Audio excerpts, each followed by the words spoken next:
حالیہ سیلاب کے اندر جس کے ملک کے بیشتر علاقے اس وقت زیر آب ہیں، اس سلسلے کے اندر جب QAU ویلفیئر سوسائٹی نے سوچا کہ ہم بھی اس سیلاب کے اندر آفت زدہ علاقوں کے اندر جا کر لوگوں کی مدد کریں، تو اس سلسلے میں سب سے پہلے ہم نے اپنی فنڈ ریزنگ کی. فنڈ ریزنگ کے اندر شہر کے مختلف مقامات پر بھی اور اس یونیورسٹی کے اندر بھی موجود جتنی کلاسز ہو رہی تھیں، جتنے اساتذہ کرام تھے، جتنے ورکرز تھے، ان سب سے اپیل کی گئی کہ وہ اپنا جتنا حصہ دے سکتے ہیں دیں اور ہماری اس میں مدد کریں.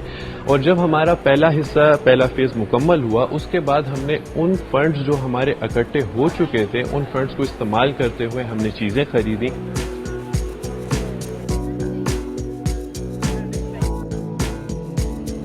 قائد اعظم یونیورسٹی 1967 میں فارم ہوئی تھی.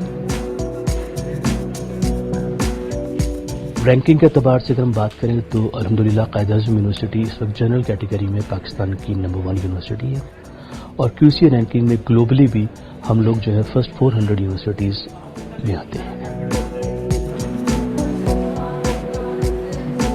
کیونکہ ایک وفاقی یونیورسٹی ہے اور اس کے اندر جو ایڈمیشن سسٹم ہے وہ کچھ ایسا ہے کہ ہر صوبے کی یہاں پہ ایک کوٹا ہے، تو اس لیے ہمارے پاس خوش قسمتی سے پاکستان کے تمام علاقے کے بچے ہیں.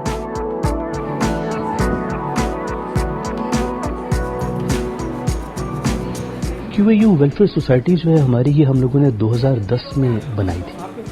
2010 میں اگر آپ کو یاد ہو اس وقت بھی سیلاب کا ایشو تھا. اس دفعہ جب یہ 2022 کا سیلاب آیا نا، تو ایز اے ٹیچر میں اتنا ایکٹیو نہیں تھا.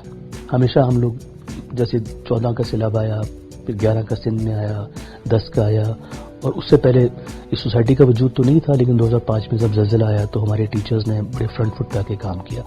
اس دفعہ ہمیں موٹیویشن ملی ہے اسٹوڈنٹ سے، یعنی کہ جب یہ سیلاب آیا تو اسٹوڈنٹ خود ہمارے پاس آئے اور انہوں نے کہا کہ سر وہ سیلاب کی شدت بہت زیادہ ہے، تو کیا خیال ہے کوئی کمپین شروع کریں. تو ہمیں تو پھر بڑا اچھا لگا ان کا کہ چلیں اس دفعہ تو آواز ادھر سے آئی ہے. اب ہمارا ایشو یہ تھا کہ ہم فنڈ جنریٹ کس طرح سے کریں. تو ہم نے کیا یہ کہ ہم نے بچوں سے ان کی ولنگنیس لی کہ بھئی یونیورسٹی کے اندر کوئی کام کرنا چاہتا ہے، یونیورسٹی کے باہر کون کام کرنا چاہتا ہے، جس کی جو سہولت تھی نا اس طرح سے. تو یونیورسٹی کے اندر ہم نے ایک ٹیم بنائی جو کہ اس وقت اسٹوڈنٹ سے ملی، فیکلٹی ممبر سے ملی، ٹیچر سے ملی، اور وہاں سے جس سے جو ڈونیشن ان کو ملتی رہی، یعنی کہ وہ ہر ڈپارٹمنٹ انہوں نے وزٹ کیا اور ایک ریزنیبل اماؤنٹ انہوں نے اکٹھا کیا. لیکن ظاہر ہے ہماری ضرورت بہت زیادہ تھی.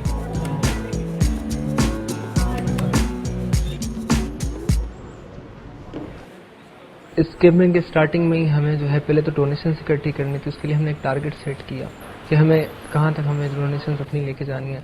اس کے بعد جو اسٹریٹجیز بنائیں وہ بھی خود اسٹوڈنٹس نے بنائی کہ ہم کہاں پہ جا کے کن کن جگہوں پہ جا کے کام کر سکتے ہیں. اور اس کے بعد ایڈمنسٹریشن سے پرمیشن لینے سے لے کے ڈونیشن اکٹھی کرنے تک سارا پروسیس جو ہے دن رات کی ان سب والنٹیئرس کی ہی محنت ہے جنہوں نے اس کیمپین میں حصہ لیا. چاہے وہ سامان لانا ہو، وہ ٹرکوں سے خود اتارنا ہو، انہوں نے کسی مزدور کو نہیں بلایا. وہ بھی اسی لیے ہے کہ وہ جو ہم کسی مزدور کو پے کریں گے اس کے سے بھی ہمیں کچھ جو ہے اماؤنٹ مل جائے گا جو کہ ہم اس سے کچھ اور بیگس بنا سکتے ہیں. وہ بھی انہوں نے اپنے ایفرٹس لیے، اپنی ورک فورس یوز کی کہ بسوں سے ٹرکوں سے سامان اتاریں، لوڈ کریں، اور ان لوڈ کرنا بھی انہوں نے خود کیا.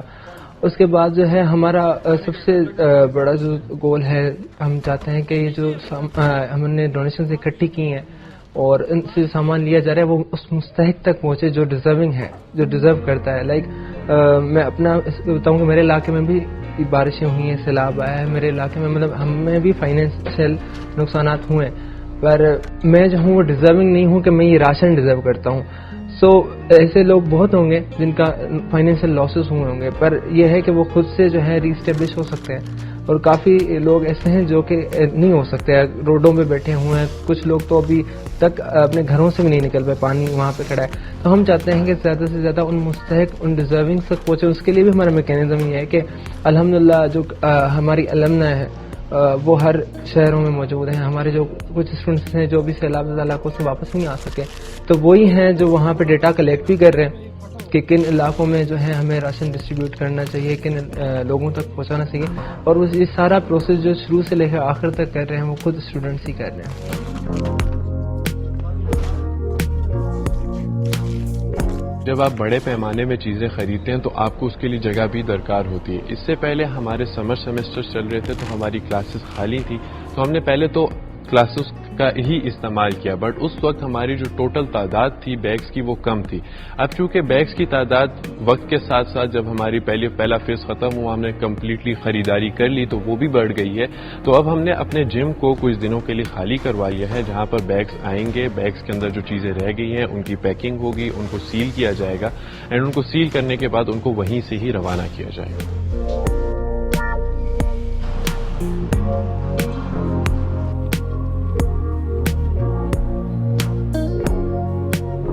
ہمارے راشن پیک کے حوالے سے یہ کہ یہ ایک مکمل فوڈ پیکج ہے.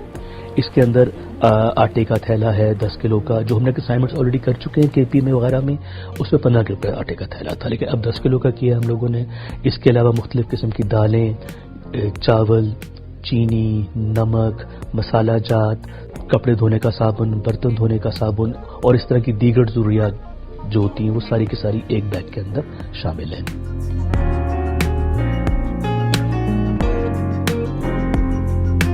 اس سے پہلے بھی پاکستان کے اندر یہ قوم بہت زیادہ ایک دوسرے کے ساتھ ہمدردی رکھنے میں اور بہت آگے رہی ہے، بٹ اس باری میں نے ایک چیز جو دیکھی ہے وہ یہ ہے کہ کوشچن ہوتا ہے کہ یہ کہاں جائے گی، کیونکہ ایک ہے کہ یقین دہانی کرائی جائے کہ یہ صحیح جگہ پر لگے گی.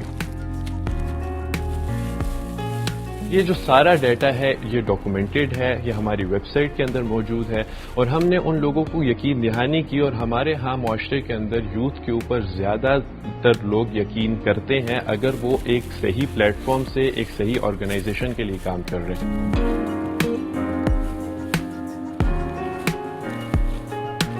سب سے پہلے سوات میں بحرین کا علاقہ ہم نے کور کیا، مٹا کا علاقہ ہم نے کور کیا. 150 فوڈ بیگس ہمارے والنٹیئرز نے وہاں جا کے ڈسٹریبیوٹ کیے. اس کے بعد ہم لوگ ڈیرہ اسماعیل خان گئے، تو ڈیرہ اسماعیل خان کے ساتھ جو افیکٹڈ ایریاز ہیں وہاں پہ یہ بچے خود گئے اور جا کے انہوں نے وہاں پہ 120 بیگس جو ہے ڈسٹریبیوٹ کیے. ایک کنسائنمنٹ ہماری ساؤتھ پنجاب کی لیا کی جا چکی ہے جس میں 130 فوڈ بیگس تھے، تو یہ چیزیں ہم ڈسٹریبیوٹ کر چکے ہیں.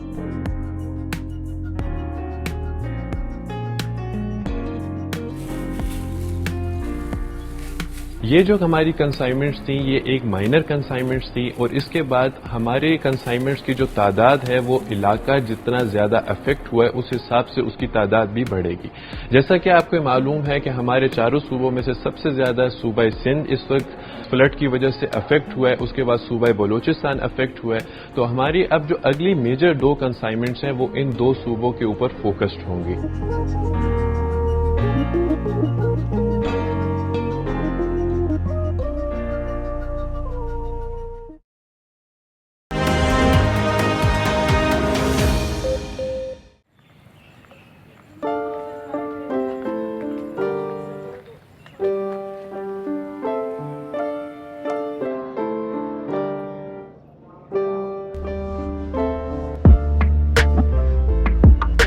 ہماری بہت بڑی تعداد ایسے بچوں کی ہے جو کہ فلڈ افیکٹڈ ایریاز سے بلانگ کرتے ہیں، تو اس کے لیے ہمارے وائس چانسلر صاحب نے ایک کمیٹی بنائی ہے.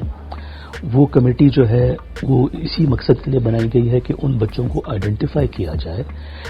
فلڈ افیکٹڈ ایریاز سے ہونا تو ایک پہلی بات ہے نا، وکٹم ہیں کہ نہیں ہے، تو ان بچوں کو آئیڈینٹیفائی کیا جائے کہ جو واقعی فلڈ وکٹم ہیں اور فائنینشلی اس پوزیشن میں نہیں ہیں کہ وہ اپنی فیسیں وغیرہ جمع کرا سکے. تو اس سلسلے میں ہم لوگوں نے اپلیکیشنز لینا شروع کر دی. میرا نام عاطف امین ہے اور میرا جو سیمیسٹر ہے وہ 5th سیمیسٹر ہے ادھر قائد اعظم یونیورسٹی میں BS میتھمیٹکس کا اسٹوڈنٹ ہوں میں. جی ہمارا جو علاقہ ہے وہ خیرپور میرٹھ سندھ ہے، تو اس میں بہت سارا وہ سیلاب آیا، اس سے بہت لوگ متاثر ہوئے، ان کے گھر وغیرہ سارے ڈوب گئے، ان کے جو کاروبار تھے وہ بھی سارے ختم ہو گئے بالکل. وہ جو ایک مطلب زمین کا سسٹم ہوتا ہے وہ بھی بالکل ان کا ختم ہو گیا، جو ان کا فصل وغیرہ تھا وہ بالکل ختم ہو گیا. تو جو ہمارے علاقے کے جو لوگ تھے اس میں میں بھی شامل تھا. میں بھی بہت پریشان تھا کہ میں فیس کیسے دے پاؤں گا اب یونیورسٹی کو. تو یونیورسٹی نے ایک اچھی سی مطلب پالیسی اختیار کی ہمارے لیے، اور فارم ایک جو ہے انہوں نے بنایا ہوا ہے اسکالرشپ کا، جو ہم نے فل کیا ہوا ہے. جو 3 کلر کا فارم ہے اس میں ہم جو بھی ڈیٹا لکھتے ہیں نا وہ ہماری یونیورسٹی کی طرف جو ہے اس کے پاس موجود ہوتی ہے. جب بھی کوئی اسکالرشپ کا فارم ہمارے پاس آتا ہے وہ فل کرتے ہیں تو اس میں ہم کبھی بھی جھوٹ نہیں بول سکتے، کیونکہ یونیورسٹی کے پاس آلریڈی ہماری ڈیٹا موجود ہوتی ہے. تو اس لیے لہٰذا یہ ہوگا کہ ہمارا انٹرویو بھی ہوگا، اس کے بعد دیکھا جائے گا کہ واقعی یہ سیلاب متاثرین ہیں، ان کے گھر واقعی ڈوبے ہوئے ہیں، سارا جو بھی ان کا سسٹم ہے وہ ختم ہو گیا ہے، تو اس کے بعد ہی جو اسکالرشپ ملے گی۔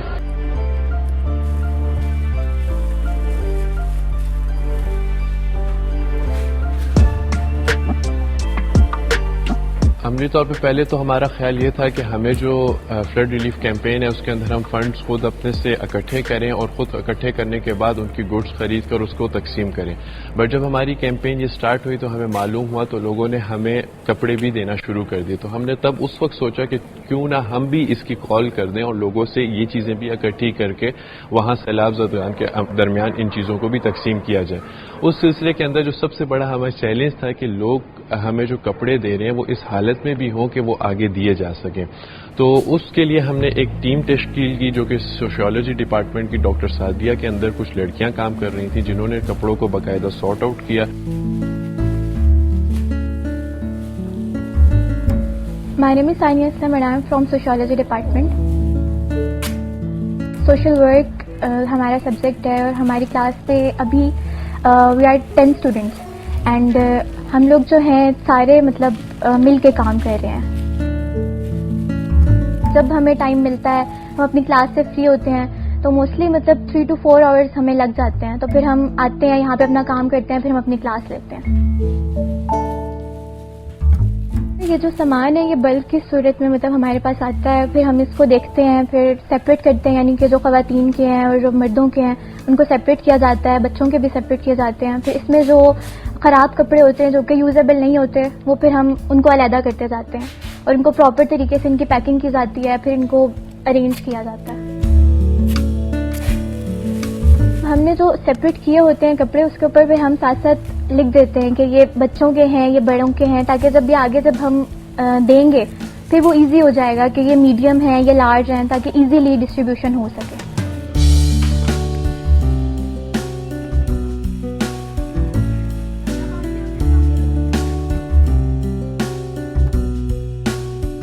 جتنا زیادہ نقصان ہو گیا یہ تو کروڑوں کا نقصان ہے، تو یہی تو نہیں ہے کہ ہم صرف اتنا ہی کریں گے اور یہ ان کا مسئلہ حل ہو جائے گا۔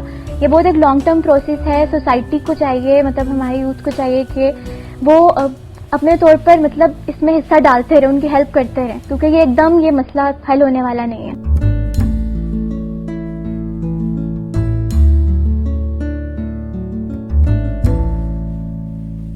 جب ہم اسٹارٹ لے رہے تھے تو ہمیں یہ کہا گیا کہ آپ لوگ کیا ہی کر سکتے ہیں، مطلب آپ کتنی ڈونیشنز کر لیں گے، 2 لاکھ 3 لاکھ 5 لاکھ 10 لاکھ، اس سے تو کوئی فرق ہی نہیں پڑنا، اتنی بڑی آفت ہے، آپ لوگ کیا کر سکیں گے۔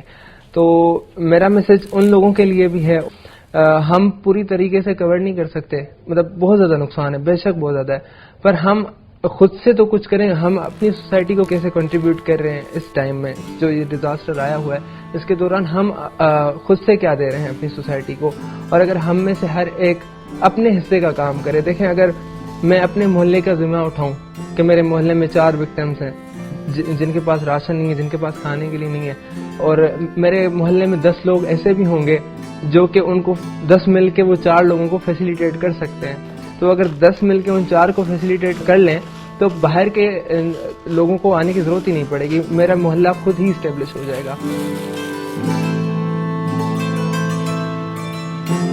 اس وقت تو قوم چارجڈ ہے، اس وقت لوگ جو ہیں وہ باہر نکلے ہوئے ہیں، ہر طرف ڈونیشنز اکٹھی ہو رہی ہیں، ہم بھی اپنے طور پہ کر رہے ہیں۔ ہم جب شہر میں دیکھتے ہیں تو مختلف کیمپس لگے ہوئے ہیں اور لوگ بہت کام کر رہے ہیں، لیکن یہ ڈیزاسٹر اتنا بڑا ہے کہ یہ 2 3 4 مہینوں میں ختم ہونے والا نہیں ہے۔ جن لوگوں کی فصلیں بہہ گئی ہیں، جن کے جانور بہہ گئے ہیں، ان کو دوبارہ اپنے پاؤں پہ کھڑا ہونے کے لیے 7-8 مہینے کم از کم چاہیے ہوں گے۔ یعنی کہ ابھی تو بلوچستان اور سندھ کے کچھ علاقے ایسے ہیں جہاں ابھی تک پانی کھڑا ہے، لوگ ابھی تک جو ہے اپنے گھروں میں نہیں پہنچ پا رہے۔ کب جا کے پانی اترے گا، پھر وہ اپنے گھروں میں جائیں گے، پھر انہوں نے اپنے گھر بنانے ہیں، اور پھر آہستہ آہستہ آہستہ آہستہ وہ نارمل زندگی کی طرف واپس آئیں گے۔ تو اہم نقطہ یہ ہے کہ اس وقت تو ہیلپ ہو رہی ہے، لیکن ایسا نہ ہو کہ مہینے بعد وہاں ہیلپ ہونا بند ہو جائے۔